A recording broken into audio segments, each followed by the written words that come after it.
So, it's Ben, and we are actually going to do what we've been discussing doing, which is flipping the classroom and trying something new with Sunday school for our senior highs. We are going to start recording some videos and send those out before class meets on Sunday mornings.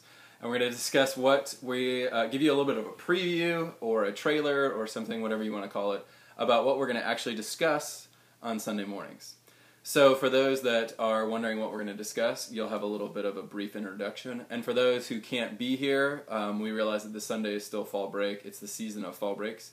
So for those that can't be here, you get an opportunity to know what we're discussing. And for parents, you get to have an answer to the proverbial question, what did you do in Sunday school, that is beyond the other proverbial answer, which is nothing.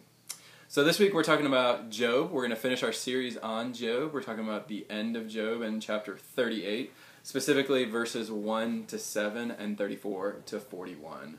So I'm actually sitting here and my daughter Margot is asleep. And what I'm realizing is that Margot and I are speaking two very different languages. So why say that? Well, the reality is that when you read Job 38, you realize that God answers Job's questions, but doesn't really answer Job's questions. And so, in essence, Job is asking one thing, why is all this suffering happening? And God answers in a completely different way by saying, who are you to ask that question? And where were you when I laid the foundation to the earth? And so on and so forth, talking about how God laid the creation, the cornerstone, and has made it as perfect and as wonderful as it is. So, as parents, we often will say things such as, I brought you into this world, and I can take you out of it. And as youth who are speaking to our parents, we often say things such as, you don't understand me, you don't know what it's like to be me. So in essence, we're actually speaking two very different languages. So what we're going to discuss this Sunday is, how do we make sense of the fact that our God, and we don't speak the same language as our God oftentimes, and we certainly don't speak the same language as our parents oftentimes. Sometimes we don't even speak the same language as our friends. So how do we communicate effectively as Christians with people that we don't necessarily know how to speak well with?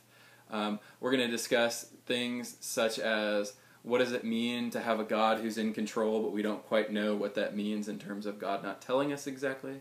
What does it look like for, or at what point do we tell our parents that we can control our own lives, we can take care of ourselves? At what point do we say we understand ourselves and we don't need you? And as parents, at what point do we say, you know what, it is okay for you to be on your own?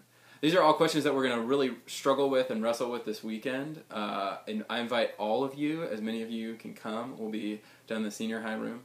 And we're also just trying this new video thing out, so as a preview, I'd love to know what you think, if it's good, it's bad, what it needs, what it doesn't need.